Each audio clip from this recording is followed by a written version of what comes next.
მოგესალმებით ძვირფასო ტელემაყურებლებო. საღამო მშვიდობისა.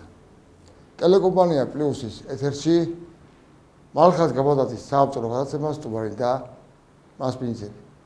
დღეს ორი არარჩეულებრივი უნიჭიერესი მომღერლები ყავს მოწვეული სტუმრად და სწორედ ახლა მაგაც ვითმობ ამ ასპარეზს ჩემს სტუდიაში. თხოვთ თორნიკე ტატიშვილი და ნუცა ეჩოშვილი. როგორ ჯერტმენი პირველი გოგონას შემოვშევ, მაგრამ მე ესე გამოვალ და ესე დავჯდები. როგორ ახლა მოგესალმებით. კეთილი იყოს ჩემი ფეხი. ხო დავბზანეთ. შენთან სტუდიაში. პირველ რიგში დიდი მადლობა რომ მობზანდით. მადლობა რომ დავგვპატიჟე. ცოტა დრო გაიწელა ჩვენი შეხვედრის, მაგრამ არა უშავს შედგა. ამისთვის დიდი მადლობა რომ გამონახეთ დრო ორთავემ. მადლობა. და ავიცი მე მინდა ყველაფერი კარგი გისურვოთ ყოველთვის და წარმატებები და ახლა მითხარით როგორი შემართებით და როგორი განწყობით ახართ მოსული ეს ჩემს გადაცემაში. აბა როგორი შემართებით ახარ მოუყევი ადამიანს შენ და გითხოვი ხომ ჯერტმენი გოგონა. შემართება ძალიან კარგი გვაქვს, რაღაცა ენერგიაზე ვართ. ახალი სიმღერები მოვიტანეთ, რაც თავარია, ცხელ-ცხელი. ისე კაი განწყობაზე ხარ და კაი შემართებით. აბა შენ თავი მოვიდეთ, აბა მოუჭახუნოთ. ხო დღევანდელი წყალია. წყლის ძალა მოგწევს ღმერთი ბაბა. ცოცხლად. რადგანაც ასეთი შემართებით და განწყობით ახათ მოსული, დავიწყოთ კითხვების ორიენტები. აუცილებლად დაგვაყარე მალხას კითხვები ეგრევე. თანახმოვართ ყველაფერს პასუხი გქცევ. პირველ შეკითხვას დავუწყოთ ასპარეზი მანძილასას. აუცილებლად. პირველი შეკითხვა ნუცა ხეჩოშვილის. ვინ არის ნუცა ხეჩოშვილი? ნუცა არის ერთი პატარა გოგო, რომელიც ნენელა ასე ვთქვათ, პატარ-პატარა ნაბიჯებით მიიწევს წინ თავისი ოცნებების ასრულებისკენ. ჯერჯერობით ეს არა, აი უკვე ჩემ წარმატების წრეულს რომ მივაღწევ, მე უკვე იქიდან სხვა ნუცა ვიქნები, დარწმუნებული ვარ. და კაი პასუხია. დიდი მადლობა ნუცა. მეორე შეკითხვა ნუცა ხეჩოშვილის. ბავშვობაში მინდოდა ყოფილიყავი. ვინ გინდოდა ყოფილიყავი ბავშვობაში? ბავშვობაში მინდოდა ყოფილიყავი მომღერალი. ანუ ბავშვობიდანვე გინდა. კი, ბავშვობიდანვე მინდოდა ეს პროფესია. და აგისურვებთ ეს? კი. ნატურალურად სრულიად. ახლა გადავიდეთ ჩემს უსაყვალეს მეგობართან. უხუცეს მეგობართან. უხუცეს მეგობართან თორნიკესთან. თორნიკე. გავანდოთ მაყურებელს და უთხრათ ვინ არის თორნიკე ტატიშვილი.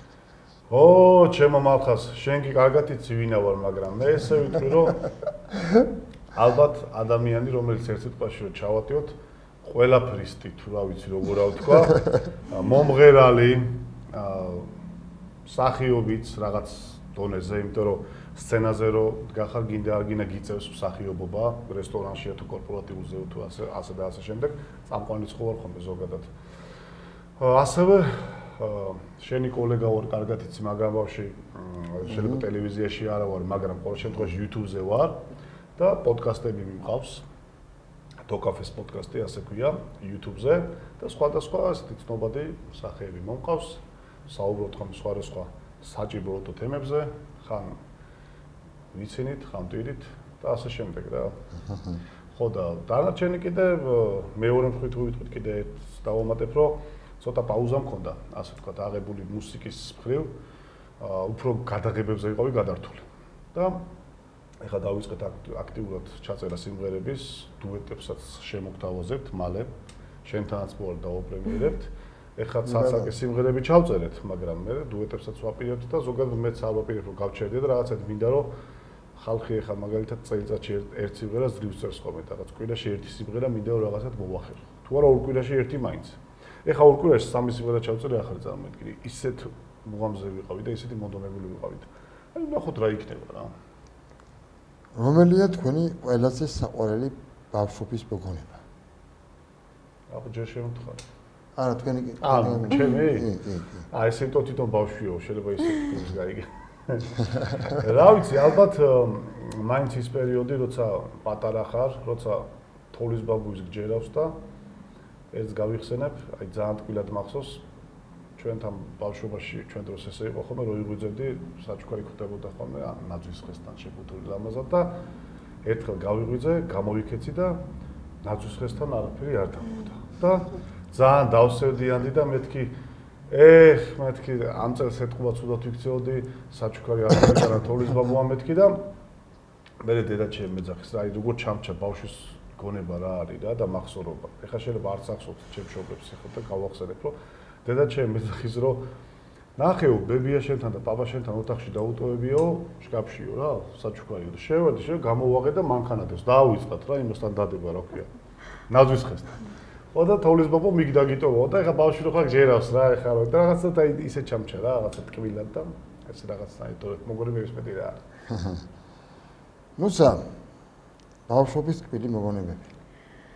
ბავშვობის მოგონებები ხა თორნიკემ რაც თქვა აი რაღაცა ზუსტად მეც მაგასთან ვარ ეხა გამახსენდა რომ მოკლედ ანუ სულ ველოდებოდი ხა ბავშვის ოცნება ის არის ახალ წელს რომ ნაძვის ხეს ქვეშ საჩუქარი დახვდეს და ან ძალიან ჭკვიანი ბავშვი ვიყავი ბავშვობიდან აი დეტალებზე მიყვარდა ძალიან დაკვირვება და ნუ დედაჩემს ხედავ რომ გადის სახლიდან შემდეგ რომ ბრუნდება 2 წუთით ეზოში იკარგება და მე შემოდის სახლში და ანუ რა დამაიჭვა მაგ ფაქტმა იმიტომ რომ მაღაზიაში ან мама ან ესე თუ წავიდე უცბად შემოდიან სახლში ავდექი გავედი გარეთ და ვათვალიერებ ეზოს მაგრამ რა მიზნით ვათვალიერებ არ ვიცი და სახლის უკან დავინახე რომ დიდი ყუთებით იყო სათამაშოები იმად მოვდა ისტერიკა რომ მეთქი ანუ დედა მომიტანა და რატო ხო ან მართლა ბავშვური გამოძიება ჩავატარე მოვიარე ეზო კრუკი დავარტყი და მაინც მივაგენი ჩემს საჩუქარს რაღაცა ტკბილად მახსენდება და დედაჩემსაც ახსოვს მე მგონი ეს ფაქტი ოცნება რომელიც აგიხდათ ოცნება რომელიც ამიხდა ალბათ ისევ ჩემ პროფესიას უკავშირდება ვერ წარმოვიდგენდი როგორ ანუ კი ბავშვობიდან ნუ ხან რაღაც სცენ პატარ-პატარა ღონისძიებებზე ვიღებდი ხოლმე მონაწილეობას, მაგრამ ესე რომ სცენაზე დავმდგარიყავი და მაყურებელს მარტო ჩემი ხმა და სიმღერა დაინტერესებოდა, ვთქვათ ესე არა, მაგრამ აი ეგ ამიხდა. მოსასწავ. ხო, და მე დავდექი სცენაზე. ძალიან კარგი. ეხლა გადავინაცვლებ თონიკეს. უღუცეს მოგობათ. რა არ მოგწონთ საკუთარ თავში? აუ, ეხა ეგრო ჩამოვთვალო მალხას, ალბათ წავა ნახევარი ეთერი, მაგრამ მოკლედ ვიტყვი რა. იმის და მიუხედავად რომ ეხა ცოტა თავისკება შეიძლება გავამოვიდეს, მაგრამ ამბობენ ხოლმე რომ ნიჭიერი ხარ, მეუბნებიან ხოლმე ხშირად. ალბათ ეგ თანდევი არის მაგ ყველაფერს, რომ ცოტა კიდე ზარმაცი ვარ მაინც რა. აი ეხლა წეღარო ვთქვი რომ პაუზა მქონდა მეთქი რა. აი რაღაცნაირად თითქოს თავს ვაჯერებ რომ პაუზა იმიტომ ავიღე რომ გადაღებების გამო ყოფილიყო რაღაც, მაგრამ პარალელურად ხო შეიძლება მაგალითად სიმღერებიც მეწერა და მეკეთებინა რა. მაგრამ რაღაც ცოტა მაგ ხოლმე ეს რა დაქოქვა რო გინდა, ხო იცი ადამიანს რაღაც. აი ეგ მომენტი მაგ ხოლმე რაღაცნაირად აი უცებ გავჩერდები და რაღაც დაქოქვა მინდა რომ დავიქოქო, წამოვიდე და ალბათ აი ეგ მომენტი მინდა რა, უფრო რომ თქვა რომ აღნიშნო და ხაზი გაუსვა რომ აი სიზარმაცის მომენტი რა. რაღაცაერთ რომ მინდა რომ ჩემში ეს დაუძლიო და ალბათ მაგასაც ნელა-ნელა გადავლახავ. ალბათ ხო, რა ვიცი. თორნიკე, ფრაზა რომელსაც ხშირად იყენებთ? ფრაზა რომელსაც ხშირად ვიყენებ? კი ბატონო. ფრაზა რომელსაც ხშირად ვიყენებ. ალბათ სხვათა შორის აი კი არ დავფიქრებულ ვარ მაგაზე. ნუ ალბათ მაგას ვიტყვი რომ თუ ძალიან ისი არ გამოვა, ყოველდღიურად რო ვიღვიძებ, პიჯვას ვიწერ და ვამბობ რომ მადლობა უფალს ყველაფრისთვის, რომ ცოცხალი ვარ, ჩამთელად ვარ, ორი ხელი მაქვს, ორი ფეხი მაქვს და ასე შემდეგ და ასევე ძილის წინ. ესე ლოცვას ავითმობ რა და ყველას უჩვევდი სხვათა შორის რა, იმიტომ რომ რაღაცა არის მე უფრო რაღაცა თქოს ადლიანად ხარ მთელი დღე თუ რაღაცა ესეთი შეგრძნებოდა რა. ეხლა ნუსა, თქვენი პირველი სიმღერა. კაკრას მაგას მოვადექით. ამარა გააჩერე რას გულისხმობს, ალბათ შეიძლება ბავშვობიდან მოყოლებული ალბათ. ჩემი პირველი სიმღერა ბავშვობაში თუ უფრო ღრმა ბავშვობისკენ გადავიწევით, იქნება ისევ ჩემი ბებიის, ქალბატონი ირინა ტოჩილაშვილის დაწერილი სიმღერა. ხო, ეგ ხო უნდა უთხრა, არის ის სხვათა შორის მალხაზე. ხო და ბები იყავს კომპოზიტორი. მართლა? კი და მისი დაწერილი ერთ-ერთი სიმღერა ღამის სიზმარი ესე ერქვა. და ეგ შევასრულე, ჩავწერე და რამოდენიმე კონცერტზეც გავიტანე. ეგ რამე წლის იყო? ალბათ დაახლოებით 8 წლის, ან 7-8 წლის ვიქნებოდი. ძალიან პატარა ვიყავ. თქვენი პირველი წარმატება? წარმატება ეხა იწყება. ეხლა იწყება. პირველი სერიოზული სიმღერა. ხო, სერიოზული პირველი სიმღერა ჩავწერე, აი ეხლა ვდგავ პირველ ნაბიჯებს. და სხვათა შორის შენც იღებ შენი გადაცემით ნუცას წარმატებაში მონაწილეობას მინდა აღვნიშნო. то რაც სიმღერა ჩაწერა, ერთი ტელევიზია იყო, ეხლა მეორე ტელევიზია უკვე და ესე ნელ-ნელა მოყვება და ძალიან დიდი პოპულარი მომღერალი გახდება. მე იტყვის ხოლმე რომ აი მალხას გადაგაძე ნორმა მიწვია. ხოით? თორნიკე. გადმოვინათო შესკენ. კი ბატონო. რომ არა მომღერალი, ვინ იქნებოდით? ალბათ ისევ რადგან ჟურნალისტობას ვიბრალებ, ალბათ მაგ თემაში ვიქნებოდი ბოლომდე გადართული რა გადაღებებზე რა, იმიტომ რომ იმდენად მიყვარს ეს ყველაფერი გადაღება და მე ხომ ერთონ ვაკეთებ მონტაჟს ყველაფერს, ალბათ ვერც წარმომიდგენია რომ მაგალითად გადაცემა გადავიღო და სხვას მივანდო მონტაჟი. იმდენად მიყვარს ეს ყველაფერი, რა თქმა უნდა ძნელია ბევრ ღამეების თენებასთან და ასე შემდეგ გასუცირდება ეს ყველაფერი, მაგრამ ძალიან მიყვარს ეს ყველაფერი და ალბათ პირდაპირ მნიშვნელობით ვიქნებოდი ჟურნალისტიკა. თქვენი პირველი სიმღერა? ჩემი? კი ბატონო.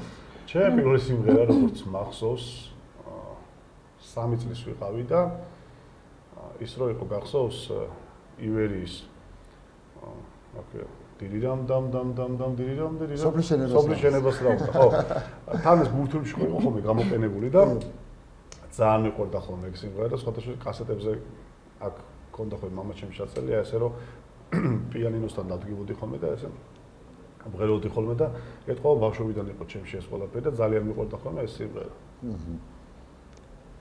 ახლა მე ვიცი რომ უსიმღეროთ არც თონიკი ამოსული და არც თქვენ უცა. და მინდა ვიცი რომ პრემიერაა ამ სიმღერის ჩემი გადაცემაში ექსკლუზიურად ორივე სიმღერა და მინდა პირველი სიმღერა შეასრულეთ და გავადოთ თქვენი სიმღერა ახალი სიმღერის რა ქვია სახელი სიმღერას? კი, მაგრამ ანუ მაგაზე მინდა დავამატორო, ცოტა ვიორჭოფეთ მაგ საკითხთან დაკავშირებით. ხან იდეები იყო რომ რადალევს დავარქვათ, ხან რეალურად ბებიამ რაც დაარქვა ის სახელიც მოვისაძრეთ და საბოლოოდ მაინც შეერქვა გალაკური სატრფიალო, თბილისური სატრფიალო ბოდიში. ანუ ბებიამ დაწერა, ნუსახურებია ტექსტი და მუსიკაც. ორთავე ბებიას დაწერილია მუსიკისადმი და ტექსტები არის ბებია, ხო? და ადამიანმა რა ხან თბილისური სატრფიალო დაარქვა, ესე იგი ჩათოლა საჭირო და ესე იგი უნდა ერქოს, ხო ესეა? იმან უკეთესად არის ის. მაშინ აი შემისულოს მიკროფონი. ტაშით გავაცილო? ტაშით გაცლება არის და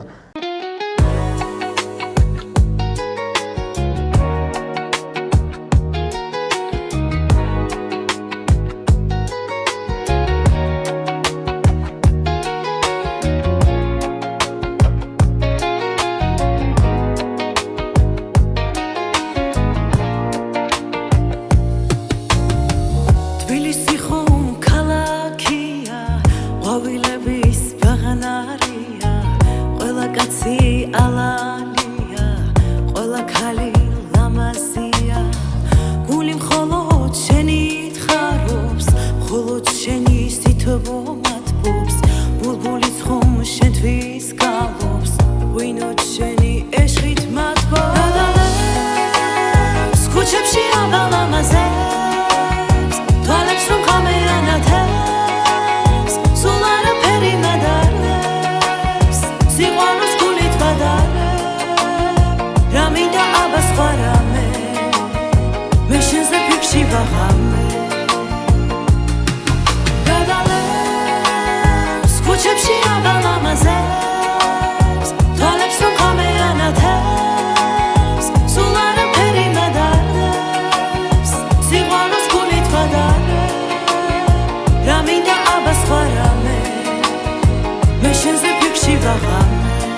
შენია გულსურვილი მომეძალა მეცხურვილი თუ ვიქნები მეგუმჩვილი მომერევა გულსწუხილი თუ მიჭირავს შიქახელში მეფერება ღვინო ყელში სურვილი მაქვს მხოლოდ ერთი თუ იქნები ჩემი ღმერთი გადალევს ქუჩებში აბალამაზებს თვალებს რომ ხამეანათებს სულ არაფერი მადარებს სიყვარულს გულით ვადარებ რა მინდა აბა სხვა რამე მე შენზე ფიქრში ვაღამე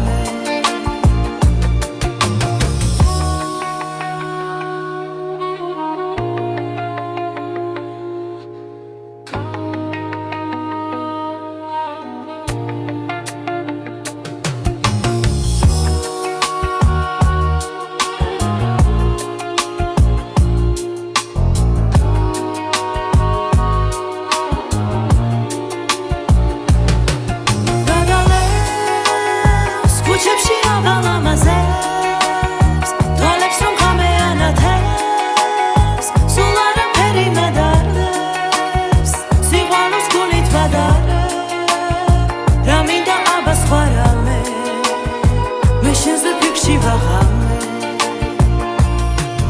გადალევს ქუჩებში აბალამაზებს თვალებს რომ ხამეანათებს სულ არაფერი მადარებს სიყვარულს გულით ვადარებ რა მინდა აბა სხვა რამე მე შენზე ფიქრში ვაღამე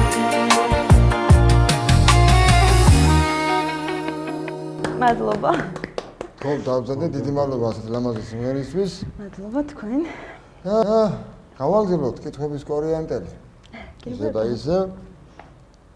განწყობა ამაღლებულია რასთავარი. ეხლა თორნიკე ისევ შენთან გადმოვდივარ. კი ბატონო. კითხვებით. თქვენი პირველი წარმატება. ჩემი პირველი წარმატება.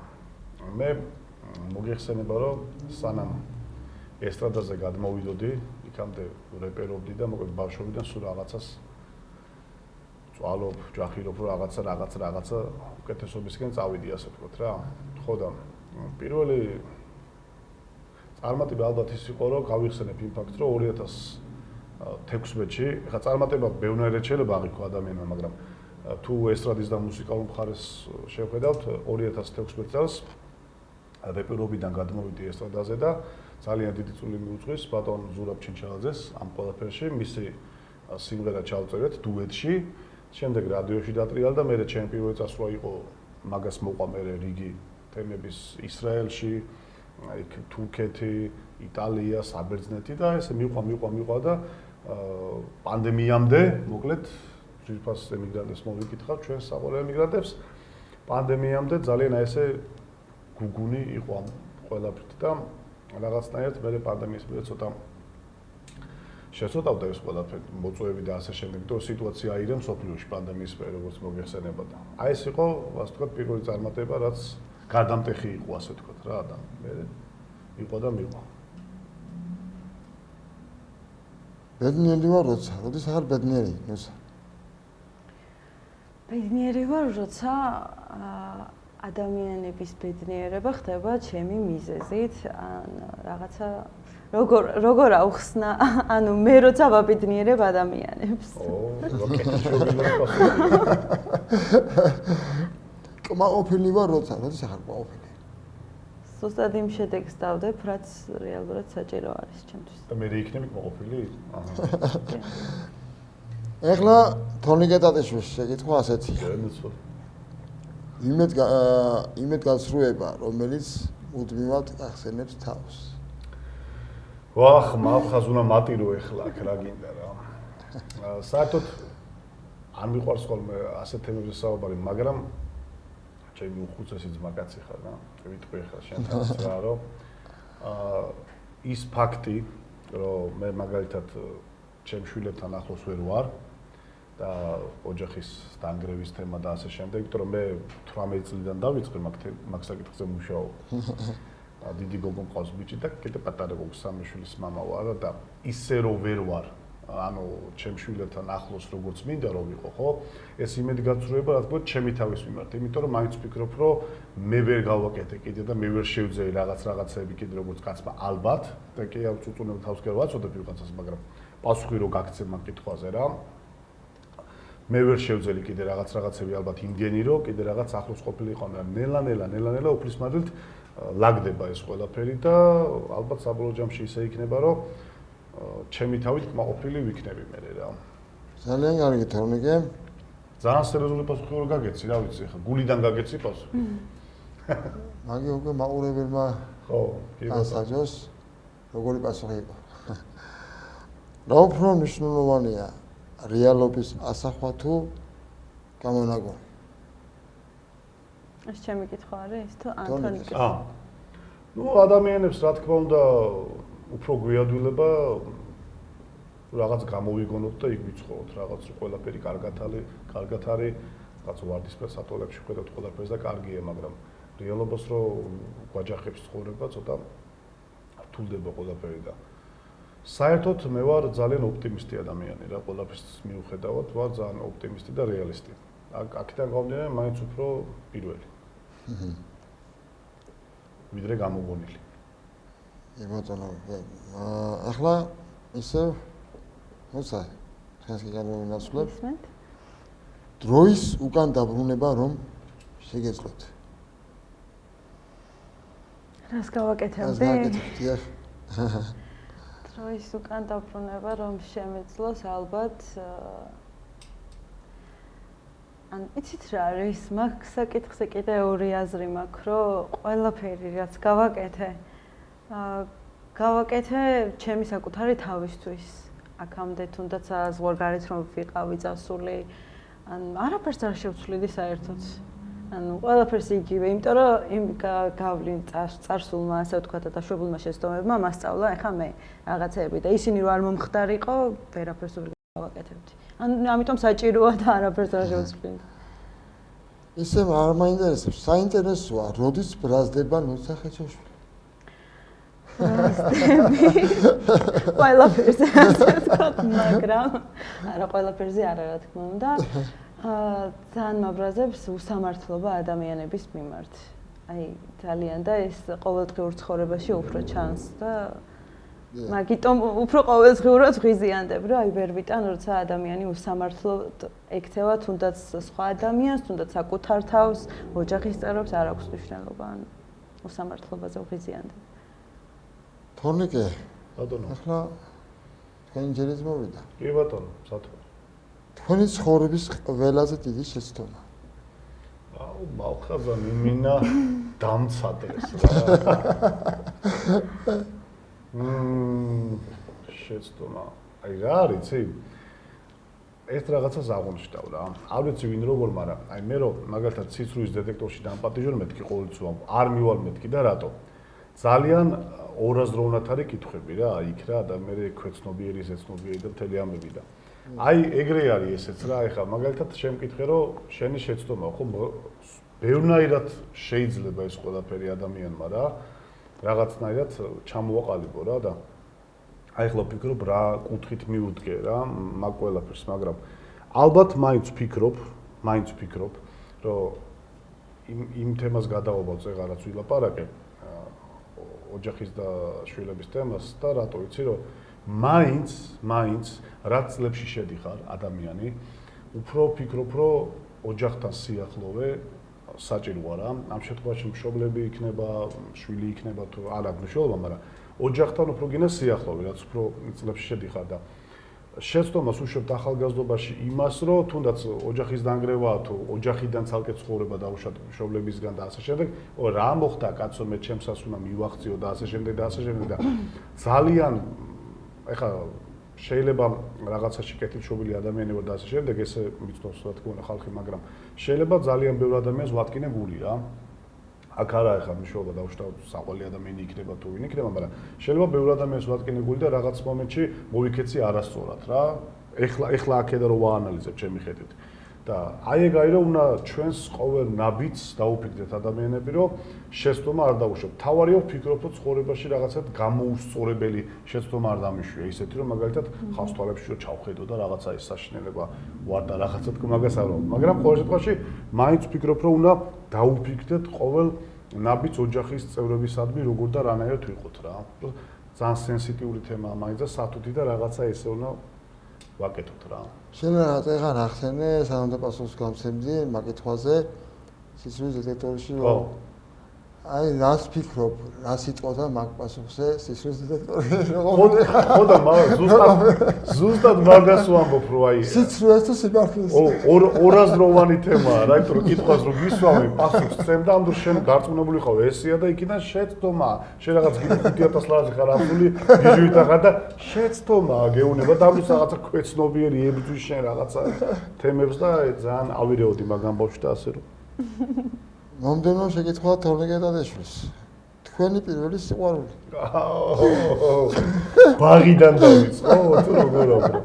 ნუ თუ სერიოზულად შევხედავთ, ალბათ პირველი სიყვარული ითვლება, ალბათ სოლი მოვიყვანე, ორი შვილი ყავს და ასე შემდეგ და ნუ დიდი ხანია რა თქმა უნდა დაგვენგრა ოჯახი და ასე შემდეგ და ასე შემდეგ, მაგრამ ალბათ პირველ სერიოზულ სიყვარულით მაინც ცოლი ითვლება რა, ეხლა როცა ცოლი მოყავს ადამიანს, სიყვარულით მოყავს თუ ეხლა არ გაზარებენ და შეინებით აკეთებ მაგ ყველაფერს, ალბათ ეგ იყო და მე დროთა განმავლობაში რაღაცები იცვლება და ადამიანებს ერთმანეთზე შეიძლება აზრები გვეცვლიან, მაგრამ ალბათ ეგრეა რა. ახლა ნუცა თქვენ დაგესვამ შეკითხვას ფრაზა, რომელსაც ხშირად იყენებთ. არ მახსენდება. აი რა არის არა რაღაცა თქოს ხშირად შეიძლება იყენებდე, მაგრამ უცებ რომ დაფიქრდები რაღაც მომენტში შეიძლება არც გახსოვდეს და ისე აუ ეხა გამახსენდა. ისა. ისა. ყოველ სიტყვაში ისა. არა ისა, რა. ყოველ სიტყვაში შეიძლება ეგ გამოჩნდეს. სად ხედავთ თქვენ თავს მომავალში? ჩემ თავს მომავალში ძალიან ბევრი გავხედა. ალბათ ამასაკიდან გამომდინარე ხა მე რა. ისევ ამ სფეროში, რა თქმა უნდა. ან მომღერალი ისევ, მაგრამ აი ზუსტად არ ვიტყვი საათ. არ დავკონკრეტდები. თქვენება არის? კი. თორნიკე პირველი პაემანი.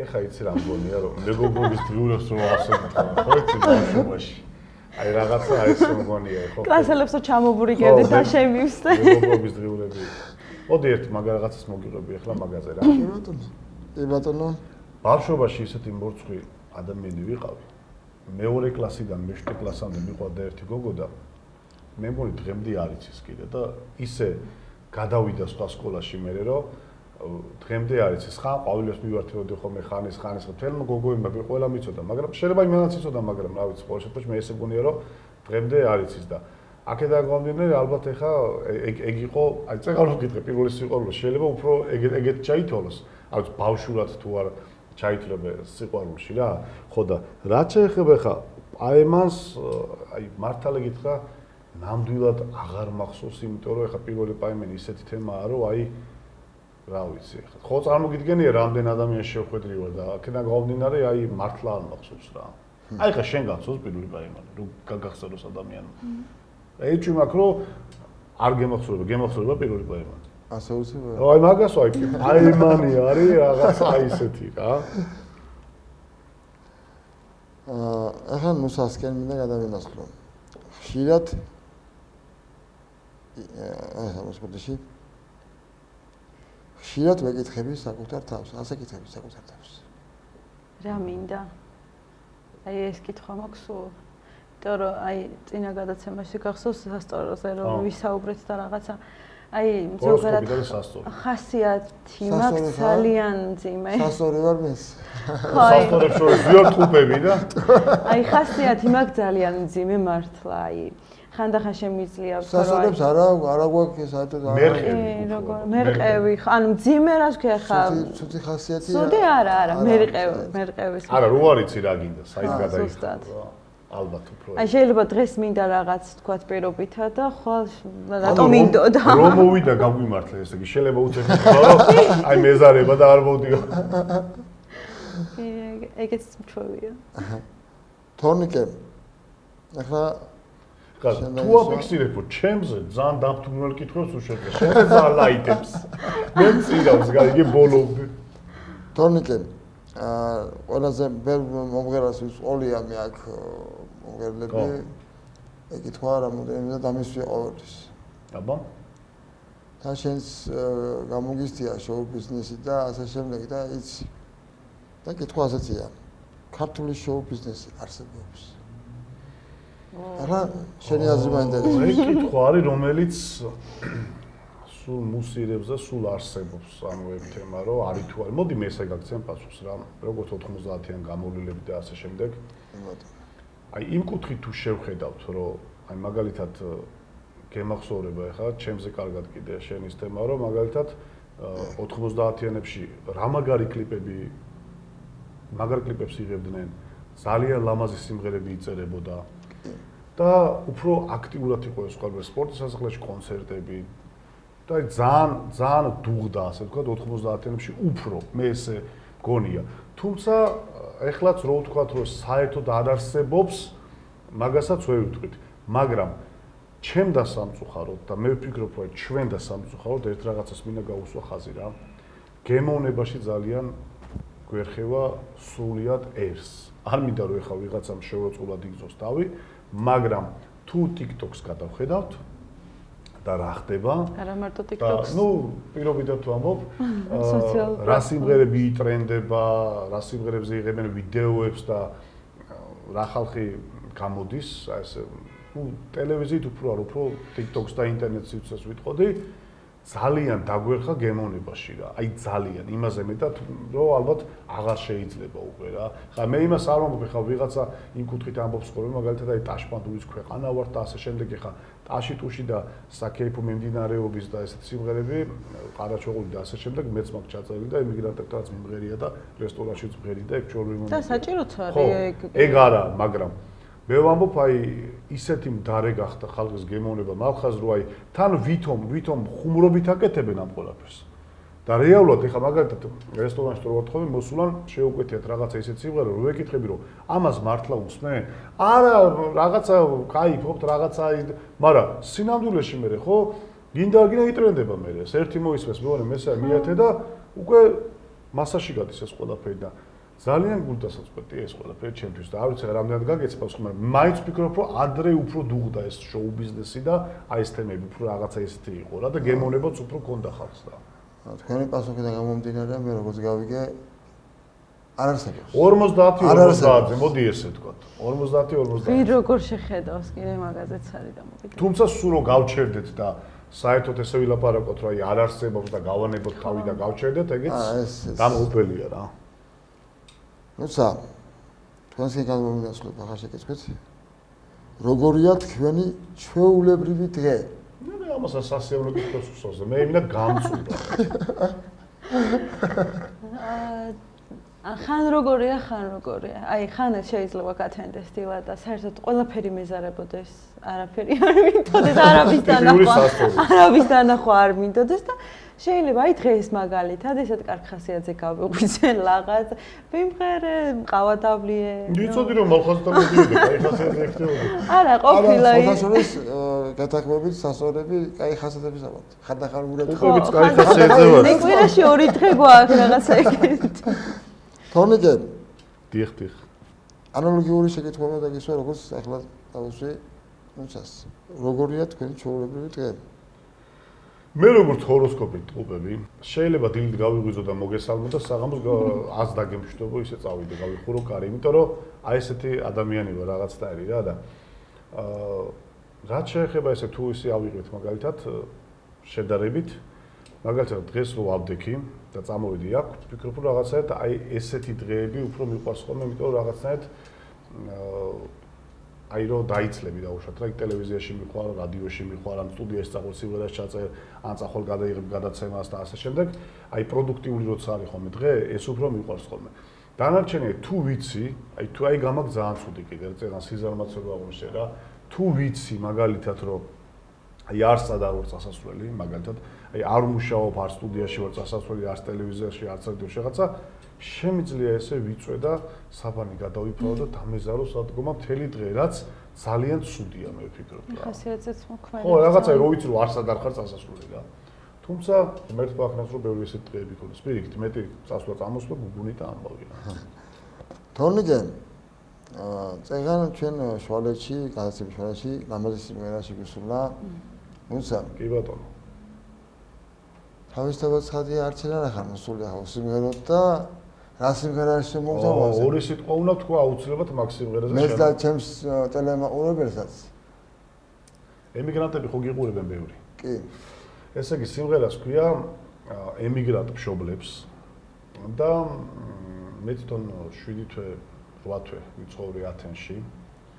იქაც ვაკეთებდი გადაცემებს, უცხო მიწაზე გადიოდა ხოლმე ტელევიზიაში, სხვათა შორის გადაცემები, ემიგრანტებთან ინტერვიუები და არ ვიცი რა შთაგონება საიდან მოვიდა, მაგრამ ცოტა მძიმე სიმღერაა, ესე ვიტყოდი, სენსიტიური თემაა.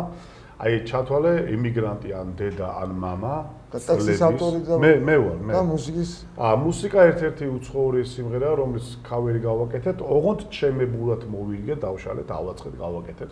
მე არ მიყვარს რო იცი ხომ რომ აიღები და ჩემია ყველაფერზე. თუმცა ტექსტი არის ძალიან მნიშვნელოვანი და რატო რომ აი ჩათვალე წლების ან დედა ან მამა ესეთი რო წასულია და მუშაობს და რო უმღერებს თავის შვილებს რა და მშობლები რო უნდა დავაფასოთ, მაგაზია თლიანობაში კიდე ეს სიმღერა რა, მაგრამ მე დარწმუნებული ვარ ჩვენ ზვიფას ემიგრანტებს ძალიან ააცრემლებს, იმიტომ რომ ჯერ პირველ რიგში რო ჩავწერე ჩემი დეტექტორი მაგამბავს შეიძლება ხოლმე დედაჩემი რა, მიმაქ ხოლმე მოვასპენებ თუ მაგალითად ცრემლი წამოუვა ან გაიცინებს ან რაღაცა ემოციები ხვდები რომ რაღაც გაამართლა თუ არ გაამართლა სიმღერამ და ნახევარ სიმღერაზე უკვე გამომართვენ, იმიტომ რომ აი ესე ცრემლები გაპაკვით ბოზდიოდა და აღარ შემიძლიაო რა.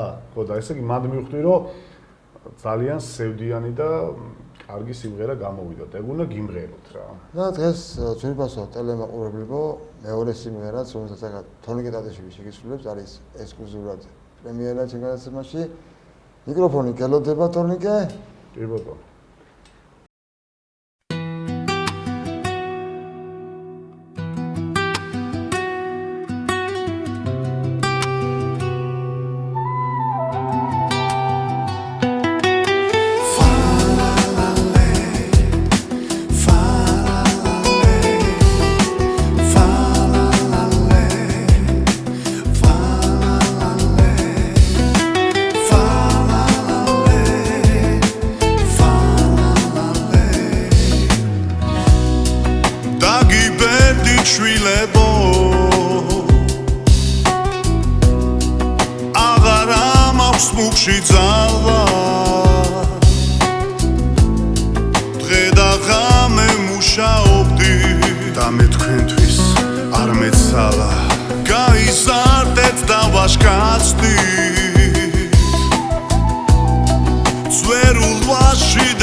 Locua შეისმინე სიბერე არ გაუნცარო ედროს მოგიწევს რომ ვარდი შენ საფლავზე აუტანო მამა შვილებს ავი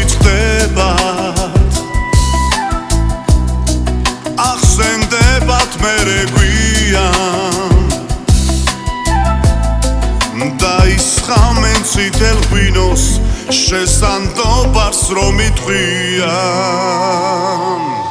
დავაფასოთ დედა მამა გაყოვეთთვის ყავდეს ხატად როცა წავლენ იმიეში მერე ვნანოთ ერთიათად დავაფასოთ დედა მამა გაყოვეთთვის ყავდეს ხატად როცა წავლენ იმიეში მერე ვნანოთ ერთიათად დავაფასოთ დედა მამა გაყოვეთთვის ყავდეს ხატად როცა წავლენ იმიეში მერე ვნანოთ ერთიათად დავაფასოთ დედა მამა გაყოვეთთვის ყავდეს ხატად როცა წავლენ იმიეში მერე ვნანოთ ერთიათად